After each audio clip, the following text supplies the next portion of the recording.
There's a line in Murder Drones which always stood out to me. After Uzi confronts the Absolute Solver for the first time, the monster says this. So you are a program? More like you are our cute puppets. It hurts our feelings you don't remember us. There's a lot going on here. Like, who is the monster referring to when it says us? And why does it see the robots as its puppets?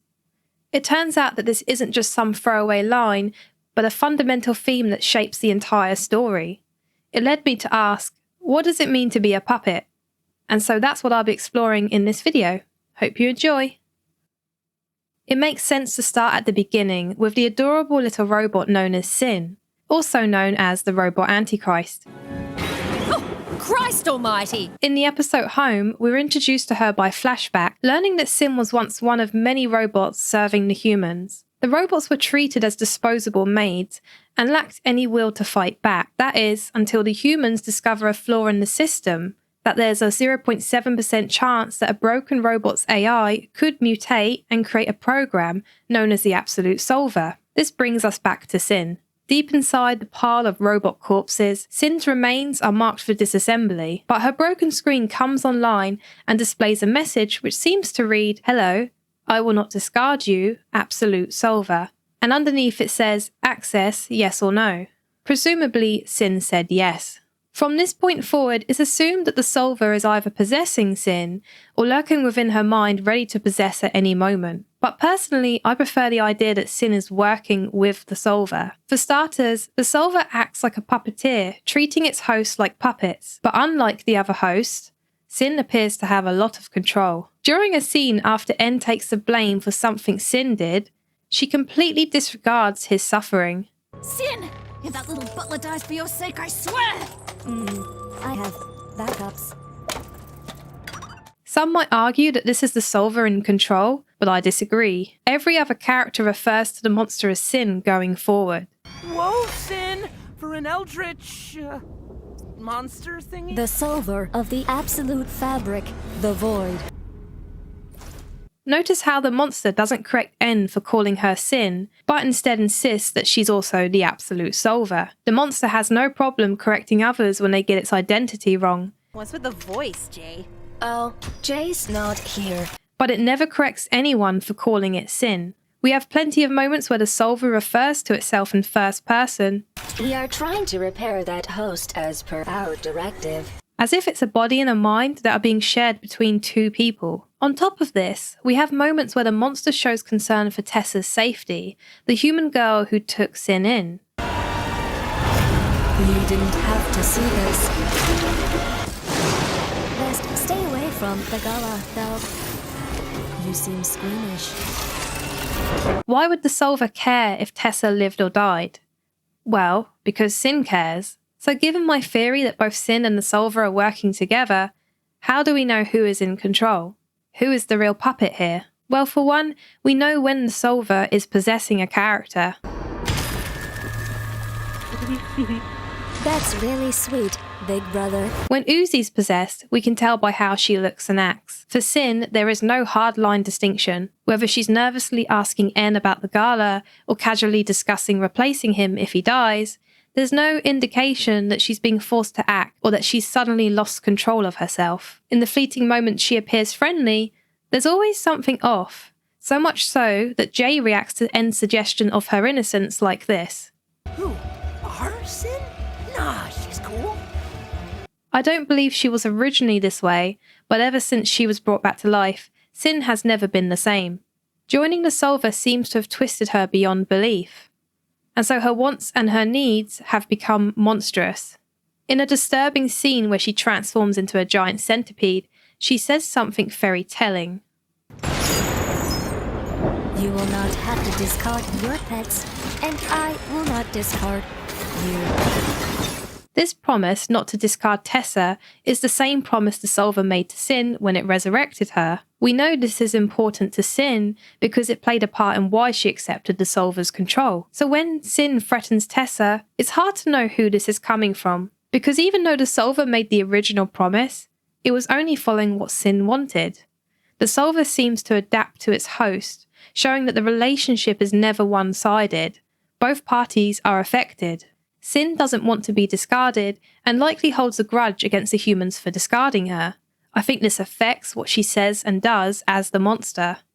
Rather than simply possessing Sin, it seems like the personalities of the solver and its host merge into one. There's evidence for this in eye colour. The worker drones all have white eyes originally, and Sin's are yellow in both past and present, meaning that the same being is always in control. It's made unclear where Sin's personality ends and the solver's begins.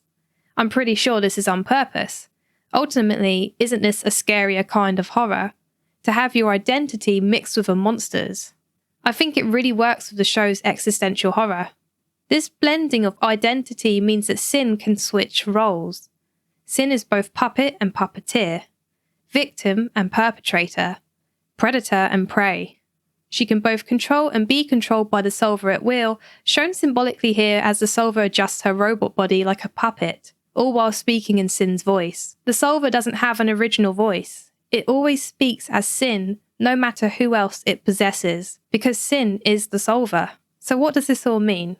Well, being a puppet in Murder Drones isn't a fixed state. Sin starts in the literal trash, controlled and then discarded by humans. By agreeing to give the solver access, she's able to switch roles from victim to monster, losing her identity but gaining autonomy in a twisted way. By the end of the episode, she is no longer just a puppet. Sin was willing to go through with this transformation, but what happens when your host is unwilling?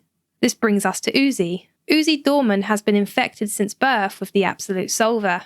In the episode Cabin Fever, she loses control and kills 2 worker drones, consuming their bodies.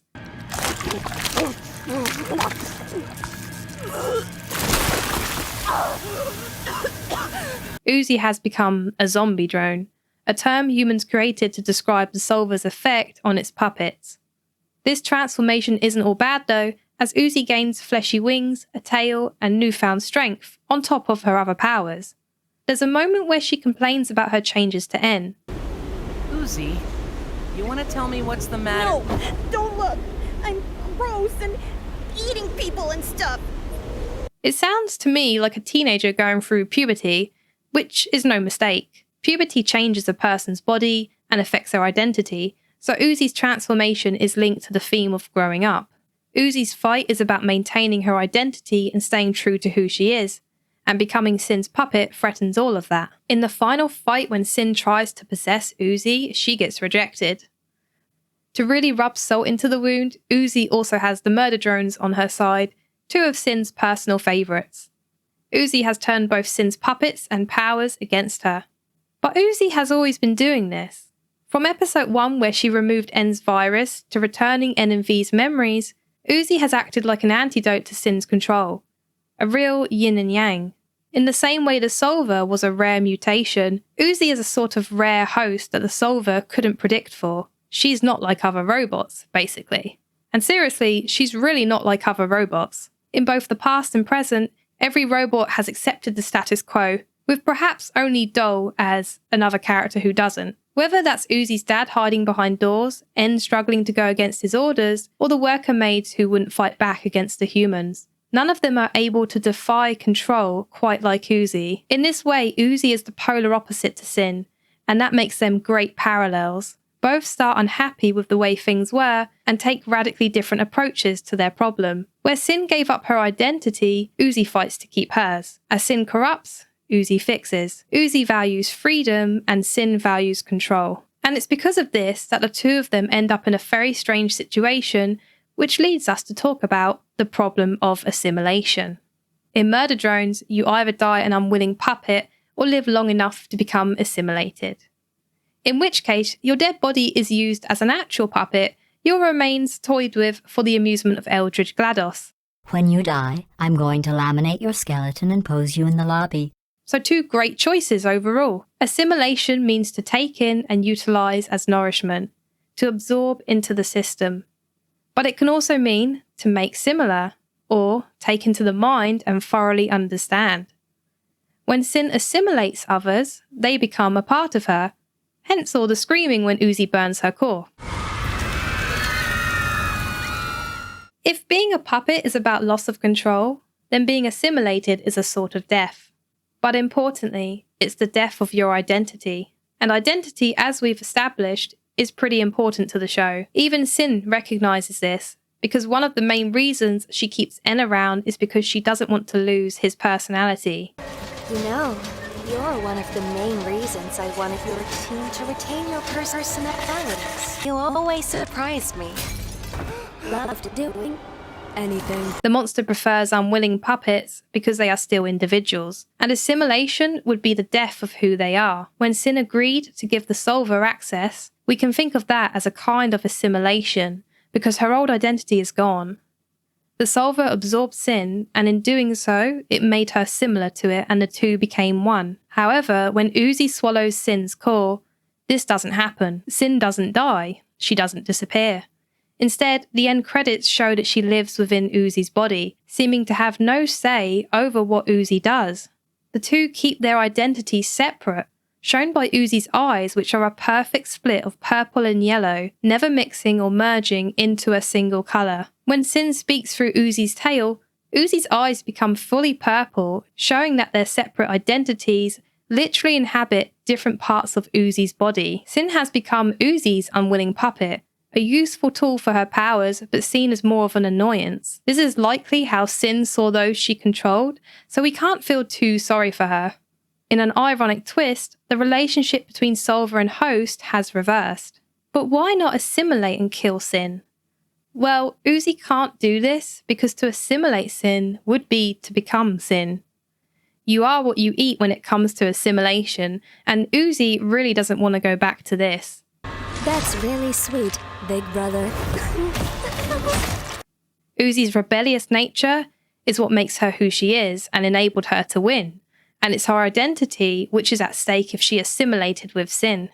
The horror of losing your identity is central to the show, and it's conveyed in many ways, such as the distinction between human and robot, metal and flesh, dead or alive. When these distinctions break down, it creates horror, but it also gives characters the power to do things they were never capable of doing before. Murder Drones is about losing control. We can all be puppets, lacking control over our own lives and feeling as if we can't change things. Our hero doesn't get a perfect happy ending. She has to live with the consequences of Sin being part of her in order to keep the monster at bay. Uzi has struggled through most of the show not to view herself as a monster, Easy, Robo-Satan, not this mirror. to figure out who she is. She doesn't get true freedom. But perhaps that's just another part of growing up, taking responsibility and accepting both good and bad changes. If Uzi can learn to live with them and accept Sin, then perhaps she can learn to accept herself. Because despite everything, it's still Uzi. I hope you enjoyed. Let me know your thoughts in the comments and like and subscribe if you'd like to see more. Take care.